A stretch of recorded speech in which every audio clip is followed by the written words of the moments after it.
Profesor, compañeros, hoy nos ha tocado hablar sobre las teorías del origen de la vida y este video está conformado por el grupo de José Aguilar Zúñiga, Giancarlo Gómez, Ariel Palacios González, Cueva Eduardo y Abraham Bustos. Y el video comienza así. La hipótesis del creacionismo considera que la vida se originó por la voluntad de un Dios o de un ser inteligente y supremo, que mediante un acto de creación determinó la existencia tanto de los cuerpos inertes como de los seres vivos. Los creacionistas no admiten la evolución, consideran que todo permanece estático, fijo, tal como lo concibió su creador. Por tanto, tienen un concepto fijista de la existencia. Esta idea surgió desde la época del hombre primitivo. La generación espontánea, llamada también abiogénesis, afirma que la vida puede surgir a partir de la materia inerte. Es una creencia antigua muy arraigada, ya que en observaciones superficiales pareciera que algunas formas de vida surgen de manera espontánea en donde hay restos de animales o vegetales en descomposición. Por ejemplo, en la antigüedad, Tales de Mileto, Anaximandro y Demócrito consideraban que la vida podía surgir del lodo. A su vez, Aristóteles postuló un origen espontáneo para gusanos, insectos, cangrejos y peces, a partir de rocío, suelos húmedos y agua de mar. Todavía durante el siglo XVII, entre el pensamiento de los científicos de la época había la creencia de que la vida se podía generar de la materia inerte, es decir, que de manera espontánea aparecían organismos vivos a partir de diferentes sustancias.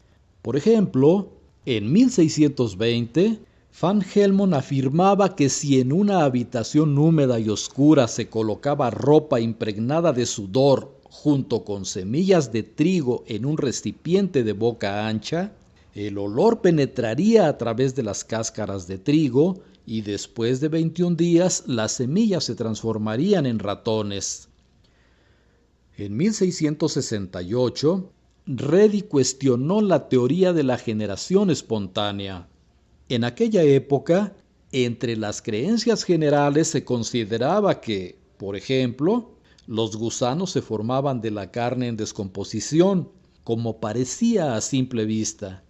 Sin embargo, al realizar observaciones más cuidadosas, Redi se percató de que los gusanos aparecían en la carne días después de que las moscas se posaban en ella, por lo cual dedujo que los gusanos eran larvas de esos insectos que previamente habían depositado ahí sus huevos y realizó un experimento que le dio la razón.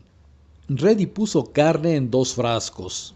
La boca de uno de ellos permaneció abierta y la boca del otro fue cubierta con gasa, que permitía el paso de aire, pero no de moscas.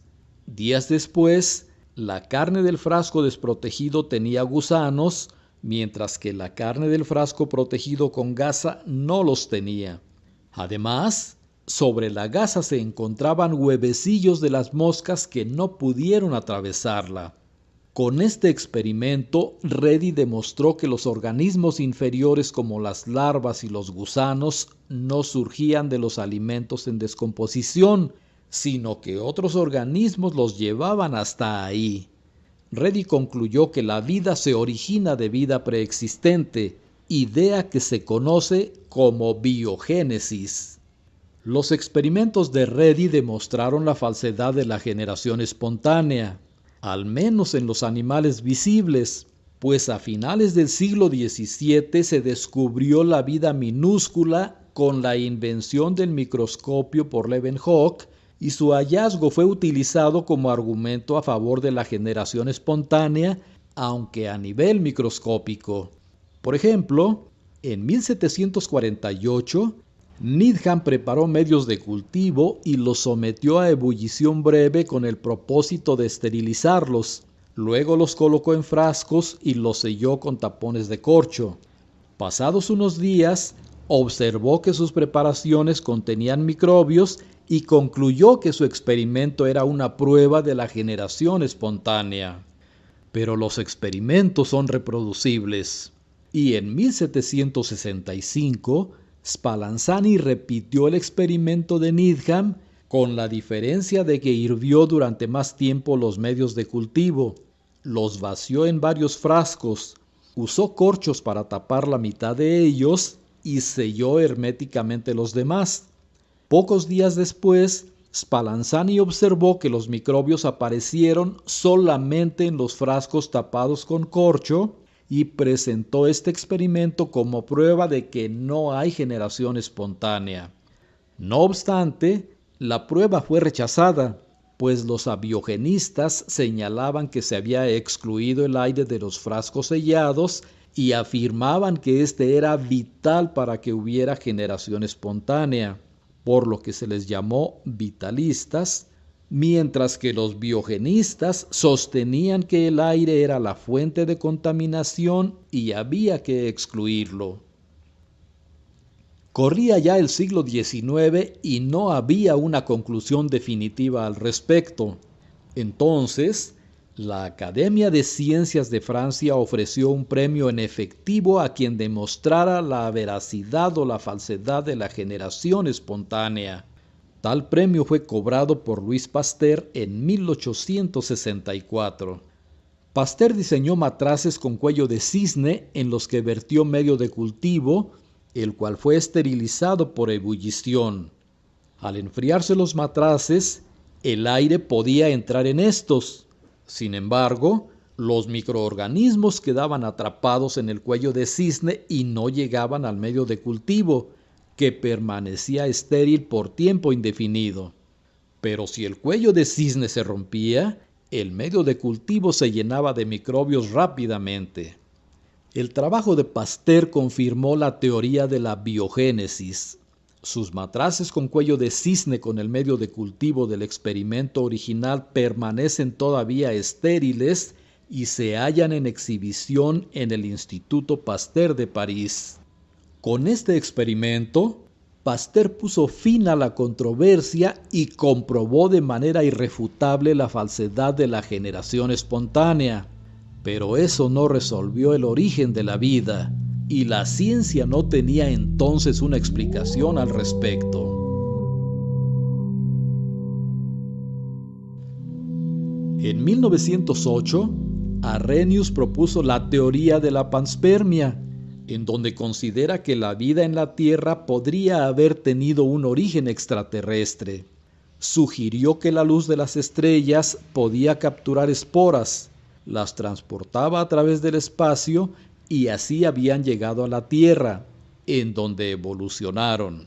Sin embargo, su idea fue progresivamente abandonada cuando Paul Becquerel demostró que esas esporas serían destruidas por las radiaciones de alta energía, las bajas temperaturas y el vacío casi absoluto del espacio.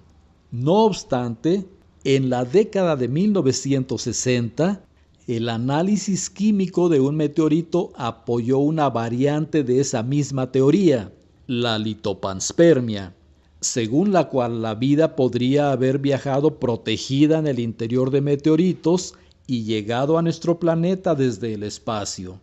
El meteorito contenía diversos aminoácidos, hidrocarburos, bases nitrogenadas y otros compuestos. De hecho, en 1969 quedó demostrada la supervivencia microbiana en el espacio cuando la nave Apolo 12 trajo desde la Luna los restos de la sonda Surveyor 3 enviada allá en 1967.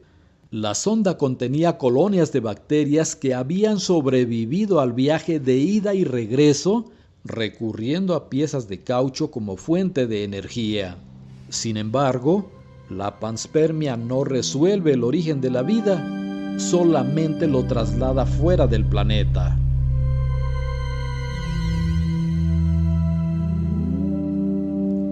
En 1924, Oparin publicó El origen de la vida, obra en la que describe la teoría físico-química. Esta teoría explica el origen de la vida en la Tierra a partir de los elementos presentes en la atmósfera primitiva. Oparin explica que tras haberse formado la Tierra, la atmósfera era muy diferente de la actual. No contenía oxígeno libre, sino hidrógeno y compuestos hidrogenados como metano y amoníaco. La luz solar, los rayos y las fuentes de calor, como volcanes y materiales radiactivos, pudieron haber hecho reaccionar estos compuestos, produciendo otros más complejos, que al interactuar con los minerales en los océanos primitivos, habrían dado origen a gotas coloidales, a las que llamó coacervados, ricas en polímeros, como proteínas y ácidos nucleicos, de las que posteriormente surgieron las primeras células. En estos modelos precelulares o probiontes es trascendente la presencia de una membrana que separa un contenido interior de un ambiente exterior. El metabolismo, el crecimiento y la reproducción se habrían desarrollado después de que el probionte adquiriera la capacidad de absorber e incorporar moléculas a su estructura, lo que habría dado origen a las primeras células.